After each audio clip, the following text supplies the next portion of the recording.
Si BBM at si VP Sara nagkaroon ng secret meeting. Ayun, what's up mga katunay? Ito po ang inyong lingkod na si BT and welcome to my channel, Tunay na Kritiko. Ayan, syempre meron tayong pag-uusapan ngayon, no? Dahil namataan daw si VP Sara at si BBM na nag-uusap, merong secret meeting. Nagtagpo sila sa Japan, aba!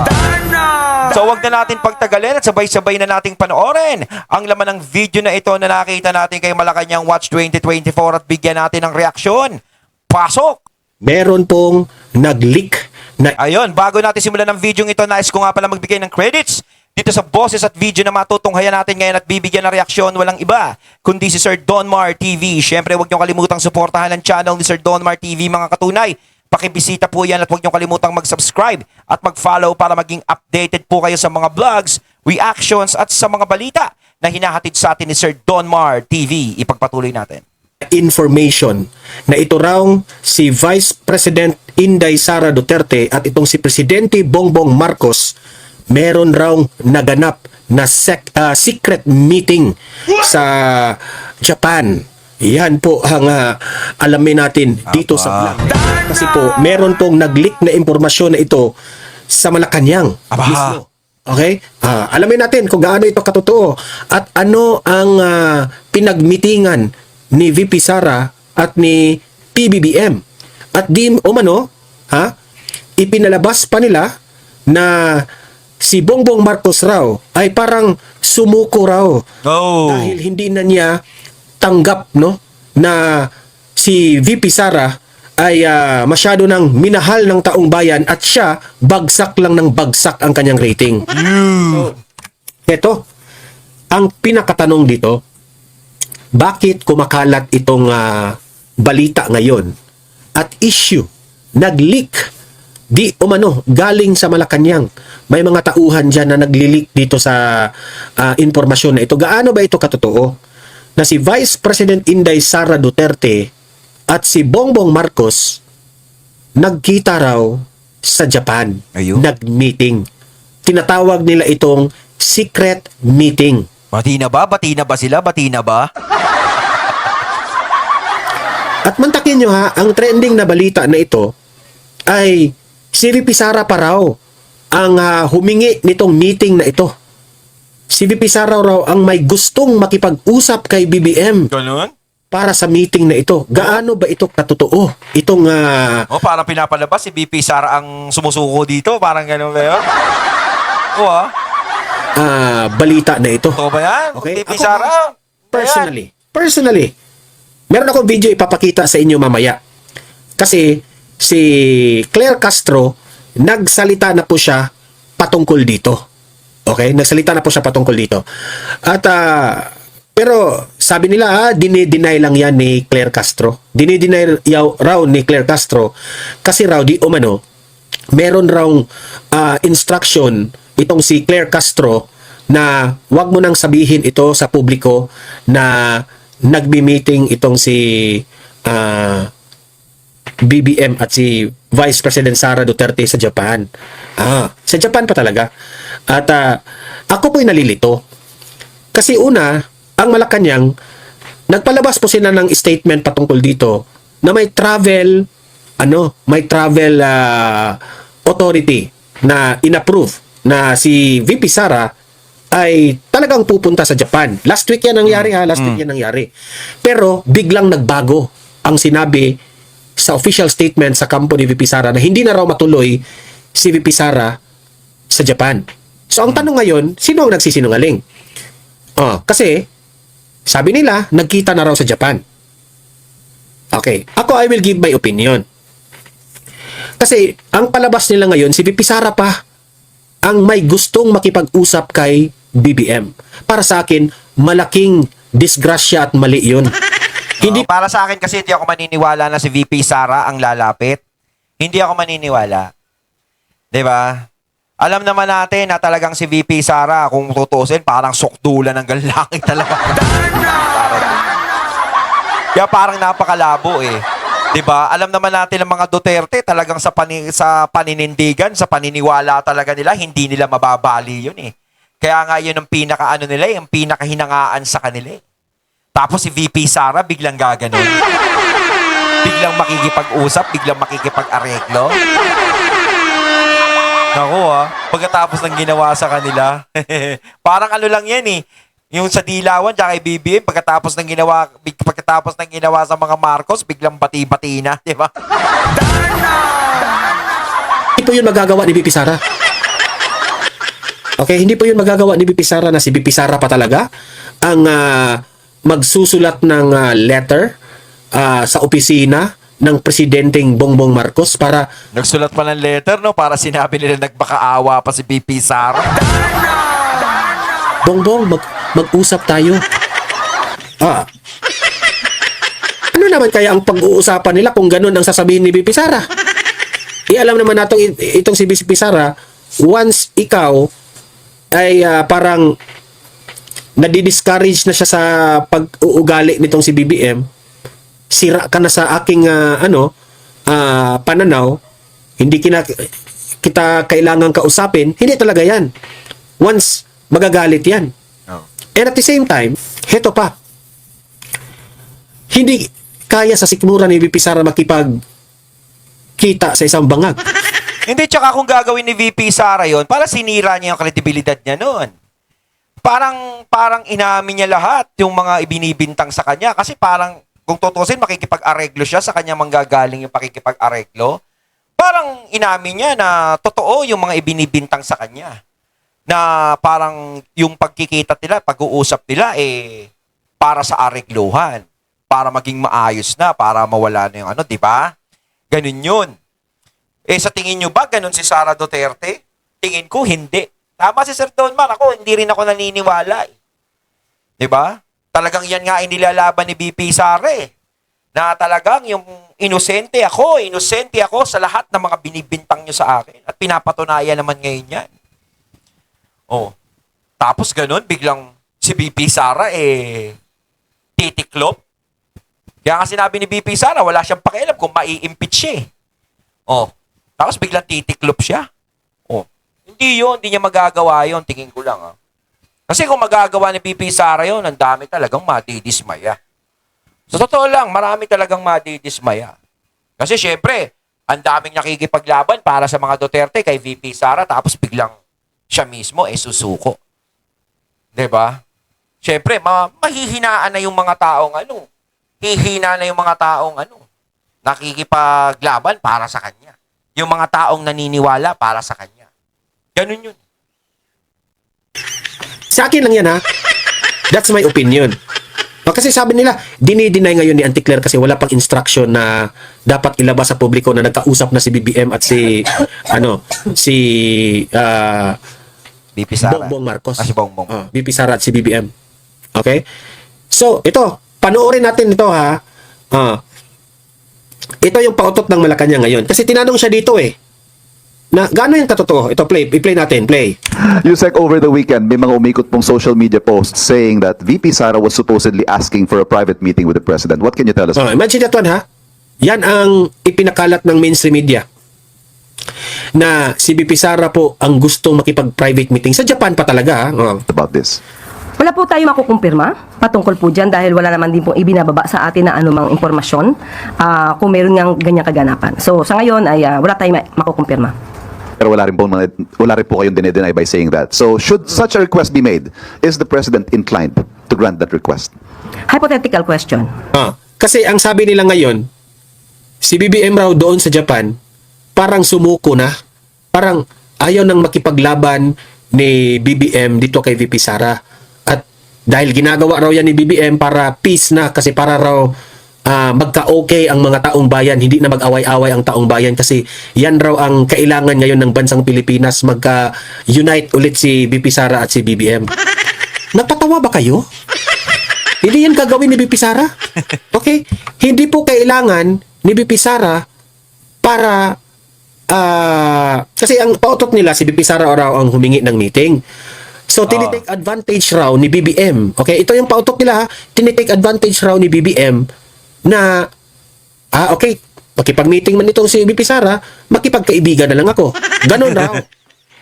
Na, gagamitin raw ni BBM si VP Sara. Yan ang mga sinasabi ng mga Gagamitin no? Para saan? Wala din naman maiaambag kay BP Sara yun kahit magbati sila. Mas marami pang maiinis at magagalit o madidismaya kay BP Sara pag ginawa niya. Diba? Hindi gagawa si BP Sara ng ganon. Hindi gagawa yan ng isira niya. Hindi ganon kakitid ang utak ni BP Sara. vloggers sa kabila na gagamitin raw itong si BBM, si BP Sara, kasi malakas yung rating ni BP Sara, unti-unti nang lumalapit si BBM ngayon para makipagkaibigan ulit. Siguro yung pwede yun, di ba? Pwedeng mangyari yun. Na makipag-reconcile si BBM kay BP Sara. Pero si BP Sara, hindi yun. Malaki.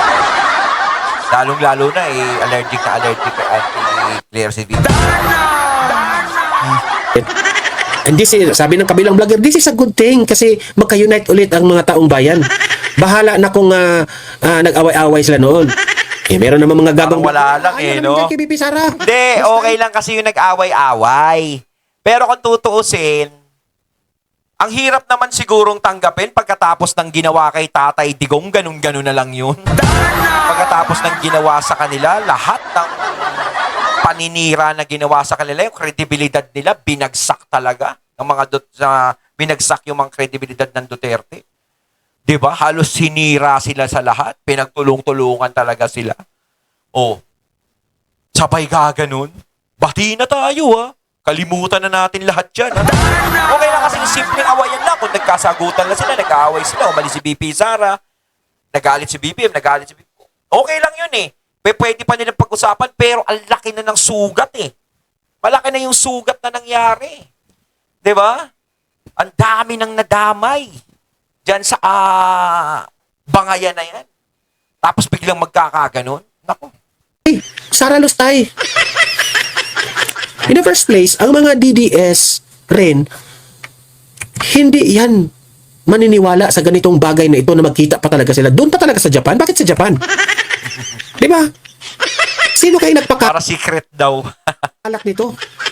Pero, ang sabi ng Pangulo, sa una pa lang niyang podcast, kahit sino, sa lahat na maaaring hindi sumasang-ayon sa kanya, siya ay bukas upang makipag-usap para magkaroon ng magandang pagkakaintindihan. Hindi partikular para kay Vice Presidente. Baka kasi magkaroon na naman ng misinterpretation at misunderstanding sa ating mga ginawang... Hindi. Alam mo, Ate Claire, ang pautot nila, ikaw raw, dinideny mo raw. Okay? Yan ang pautot ng mga nag-leak dyan sa Malacanang dinideny mo raw. Kasi wala pang instruction ni Ma'am Wala Shi. pang order. Ni Bangat? Hindi ko alam. Or, eto na ba yung plan D ninyo? Nasa plan A tapos na, plan B tapos na, plan C tapos na. Plan Makukulong na si Martin. Si Martin, i-reveal na si BBM. Parang ganun. So, plan D na ito. Makipagkaibigan na lang. Ganun. Pag di umubra yung plan D, plan F. Plan A muna bago plan F. Plan B? Dami nilang plan, Tingnan lang natin. katugunan sa ngayong araw na to.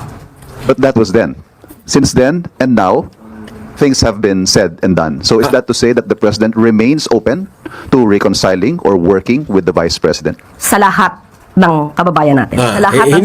Hindi niya sinabi na kay BP Sara lang. Sinesegue Sabi niya. niya, sa lahat. Sinesegue. Sa lahat raw. Ayaw pang aminin ba? Ako sa totoo lang, ako naniniwala ako na si Bongbong Marcos gusto itong makipagkaibigan ulit kay BP Sara. Kasi alam ni BBM na mali siya. Nagkamali siya na pinili niya si Martin Romualdez.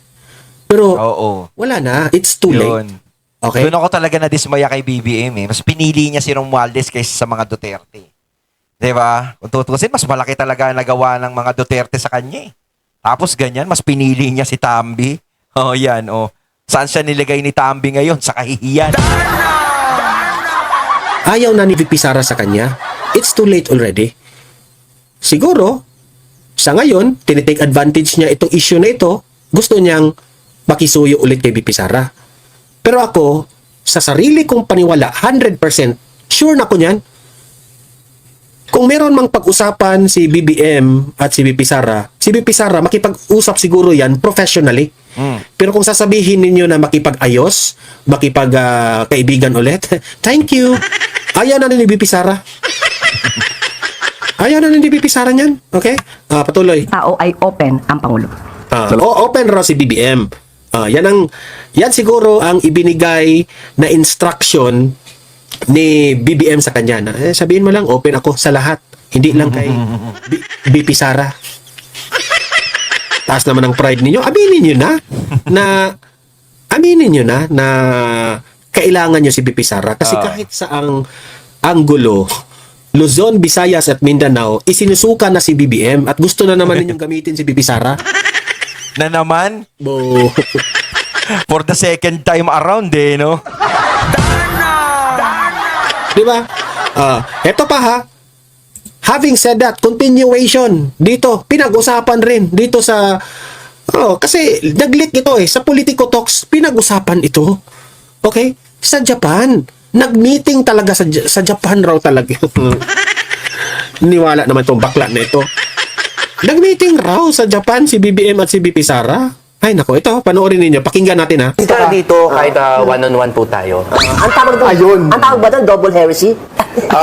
Heresy ba? Double jeopardy. Grabe, double heresy, hindi heresy Pero always with due respect. Of Pero course. mag-usap tayo para tama na yung mga parinigan. Wala naman akong ginagawa sa'yo. Okay, pakikita ito. lang yan sa usapang impeachment at bago tayo magpatuloy, punta muna tayo sa patok o tutok. Headline number 1. Headline number 1. VP Sara, trending pero hindi dahil sa impeachment. May trip daw sa Japan, may secret meeting daw sa Malacanang. At may kaso rin daw na siya naman ang magsasampa. Ang hindi pa rin pagharap ni VP Sara sa kanyang impeachment trial, patok o putok. Meeting raw sa Japan. Sino bang nagpalabas nito? Tingnan natin. Unan, anong masasabi mo, madam? Patok? Ano ba makikita yung ito? Apo. Patok is agree, Yeah. putok is disagree. Okay, patok. Hindi pag-attend ni Sara sa impeachment trial. Yan. At ang Do you Ang agree? hindi pag-attend ni VP Sara sa impeachment trial, patok or putok? anong yan? Okay, so... Yeah, putok. Yes. Okay. Putok. Why po? Mukha mo putok. Kasi sabi niya innocent siya, di ba? Pag innocent ka, humarap ka, di ba? Kasi pag innocent ka, hindi mo gagamitin ang social media na korte. Mag-appear ka sa korte and you prove your case. And she's been asking for, di ba, No, she wants bilisan daw ang impeachment trial, no. Kanya yung matagal yan dahil sa kanya.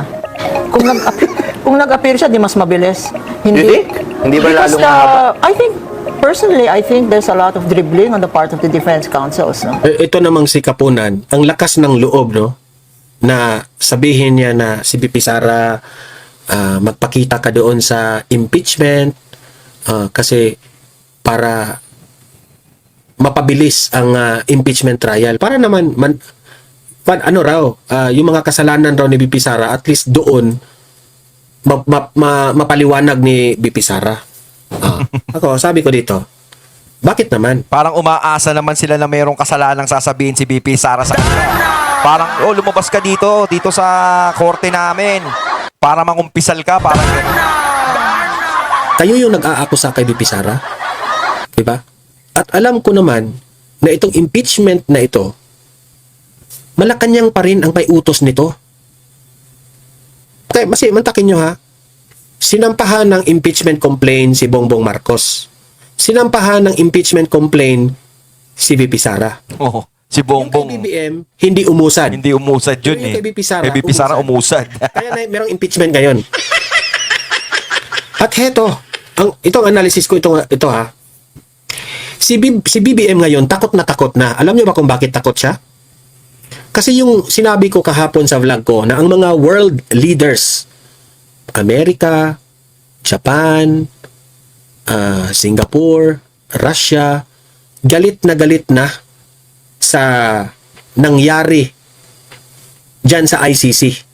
Hindi man specifically binanggit ng mga world leaders na ito, pero alam nila yan na isa sa mga ikinagalit nila itong nangyari kay Duterte. Ayaw lang nilang banggitin. Kasi po, kung itong mga world leaders na ito, kung magbabanggit sila ng pangalan, magiging political eh.